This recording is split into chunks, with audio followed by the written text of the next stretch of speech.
Monsoon सत्र के आखिरी दिन लोकसभा में केंद्रीय गृह मंत्री अमित शाह की तरफ से 130वां संविधान संशोधन विधेयक पेश किया गया और इसको जेपीसी के पास भेजा गया। इस बिल का विपक्ष लगातार विरोध कर रहा था, लेकिन इस पर करारा जवाब गृह मंत्री अमित शाह ने दिया। एक एक पॉइंट पर विपक्ष को कैसे घेरा गृह मंत्री ने, ये समझिए। सबसे बड़ा मुद्दा गृह मंत्री की तरफ से था कि सरकारों को अगर जेल से चलाने की कोशिश जो की जाती है, उस मुद्दे को लेकर उन्होंने निशाना साधा विपक्ष पर। कहा कोई भी जेल से सरकार नहीं चला सकता। कहा पहले भी कई लोगों ने नैतिक आधार पर इस्तीफा दिया था। लालकृष्ण आडवाणी, वीएस येदियुरप्पा, यहां तक कि हेमंत सोरेन ने भी इस्तीफा दिया था। उन्होंने जिक्र किया, कहा किसी ने भी जेल जाकर सरकार नहीं चलाई, लेकिन केजरीवाल को जेल जाने पर इस्तीफा देना चाहिए था। उन्होंने कहा कि संविधान संशोधन बिल केवल विपक्ष के लिए नहीं है, एनडीए के लिए भी है, सब पर लागू होगा। उन्होंने कहा विपक्ष की तरफ से बिल के खिलाफ जो नैरेटिव बनाया गया, उस पर उन्होंने हमला बोला। कहा विपक्ष का विरोध ही अलोकतांत्रिक है। ट्रेंड शुरू हुआ कि जेल में जाने के बाद भी इस्तीफा नहीं देना। ढेर सारे ऐसे लोग हैं जिन्होंने इस्तीफा दिया। तमिलनाडु के कुछ मंत्रियों ने नहीं दिया, दिल्ली के मंत्री और मुख्यमंत्री ने नहीं दिया, और सरकार के सचिव, डीजीपी, मुख्य सचिव इनके पास आदेश लेने के लिए जेल में जाएंगे। ये क्या हमारे लोकतंत्र को दुनिया में सम्मान दिलाएगा क्या?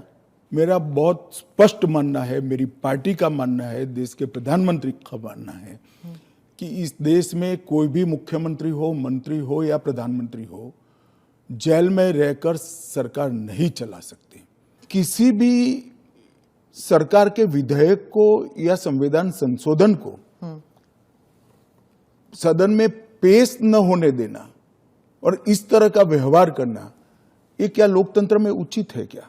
देश की पार्लियामेंट के दोनों सदन बहस के लिए है या शोरगुल और हल्ले के लिए है? मुद्दे का विरोध हमने भी देखा है, हमने भी करा है, परंतु बिल को पेश न होने देने की एक प्रकार की मानसिकता मैं नहीं मानता हूं कि ये लोकतांत्रिक है, और विपक्ष को देश की जनता के सामने इसका जवाब देना पड़ेगा। गृहमंत्री अमित शाह ने जोर देकर कहा कि विधेयक सत्तारूढ़ दल समेत सभी नेताओं पर समान रूप से लागू होगा। विपक्ष की तरफ से जो हमले किए गए थे, उस पर पॉइंट वाइज उन्होंने यहां जवाब दिया। 130वें संशोधन में, ये संविधान संशोधन है, इसमें हमने एक प्रावधान किया है कि प्रधानमंत्री, मुख्यमंत्री, भारत सरकार के मंत्री या राज्य सरकार के मंत्री। नेता प्रतिपक्ष राहुल गांधी ने कहा था कि हम मध्ययुगीन कालीन में वापस जा रहे हैं, मध्ययुग कालीन काल जो था उसमें वापस जा रहे हैं। राहुल गांधी के विरोध पर अमित शाह ने लोकसभा में नेता प्रतिपक्ष को घेरा। जब यूपीए की सरकार थी, श्री मनमोहन सिंह जी इनके प्रधानमंत्री थे और लालू प्रसाद यादव जी इनके मिनिस्टर थे। लालू प्रसाद जी को सजा हो गई। मनमोहन सरकार एक ऑर्डिनेंस लेकर आई कि 2 साल की सजा हो तो भी अपील का स्टेज बाकी है तो उनकी सदस्यता नहीं जाती है। यही मॉरल ग्राउंड था जो आप कोट कर रही हो। तो एक ऑर्डिनेंस लेकर आए कि हम इसको बदल दे रहे हैं। ऑर्डिनेंस से बदलने का कैबिनेट ने प्रस्ताव भी किया।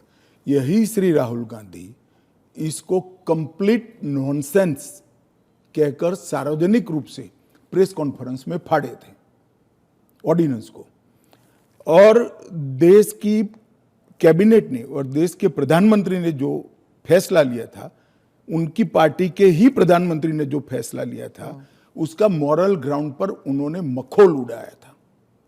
और मनमोहन सिंह एक सॉरी फिगर बनकर रह गए थे पूरी विश्व के सामने। आज वही राहुल गांधी बिहार में सरकार बनाने के लिए सजा हो गई, वो लालू प्रसाद जी को गले मिल रहे हैं। ये ड्यूअल स्टैंडर्ड नहीं है क्या? ये शोभा देता है क्या?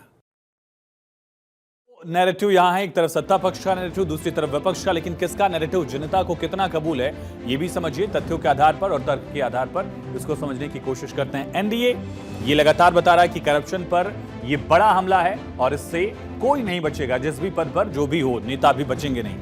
एनडीए की उलट इंडिया की तरफ से जो माफ कीजिएगा, एनडीए लिखा हुआ लेकिन इंडिया होगा, इस पे विपक्ष जो है एसआईआर और वोटर लिस्ट का जो मुद्दा है वो यहां पर उठाने की कोशिश कर रहा है। अब जेपीसी को लेकर समझिए, ये बिल जेपीसी को भेजा गया, इसको लेकर भी आज स्थिति सामने आई है। जेपीसी को लेकर कांग्रेस समर्थन दे सकती है, शामिल हो सकती है। आगे का रुख जो है वो वक्त पर स्पष्ट होगा, लेकिन टीएमसी जेपीसी में शामिल नहीं होगी, ऐसी जानकारी है। लेफ्ट भी जेपीसी में शामिल हो सकता है, लेकिन समाजवादी पार्टी, आम आदमी पार्टी विरोध करें। इंडिया ब्लॉक के ये तीन धड़े जो हैं, तीन दल जो हैं, टीएमसी, एसपी और आम आदमी पार्टी, ये इसका विरोध कर रहे हैं। और कांग्रेस को चिंता क्या है, कांग्रेस किस बात से चिंतित है, अब ये समझने की कोशिश करते हैं। दरअसल कांग्रेस को लगता है कि अगर इंडिया ब्लॉक ने जेपीसी का बॉयकॉट कर दिया तो इससे दरअसल एनडीए का, बीजेपी का दबदबा जो है वो जेपीसी में दिख जाएगा और वाईएसआरसीपी, बीजेडी और बीआरएस जैसी पार्टियां जेपीसी में विपक्ष की भूमिका निभा सकती हैं। ये डर है कांग्रेस को। इससे विपक्ष के सबसे बड़े ब्लॉक का कद जो है वो छोटा साबित हो सकता है। इंडिया ब्लॉक वहां कमजोर दिखेगा। अब सवाल ये कि अगर आरोपों में दम है तो फिर बेचैनी क्यों है? इसको लेकर भी एक अलग रुख जो है वो सामने आ रहा है। ईवीएम पर आरोप लगाया, लेकिन वक्त आने पर चुनाव आयोग कोई पहुंचा नहीं, ये हमने देखा है। चुनाव आयोग को घेरा गया, पेगासस जासूसी कांड पर आरोप लगाए गए, लेकिन सबूत के तौर पर फोन कोई भी नेता देने के लिए तैयार नहीं हुआ कि फोन की जांच हो पाए। वोटर लिस्ट के आरोप भी लगाए गए, लेकिन चुनाव आयोग ने जब शपथ पत्र मांगा, एफिडेविट मांगा, तो वो देने से इनकार किया गया विपक्षी दलों की तरफ से।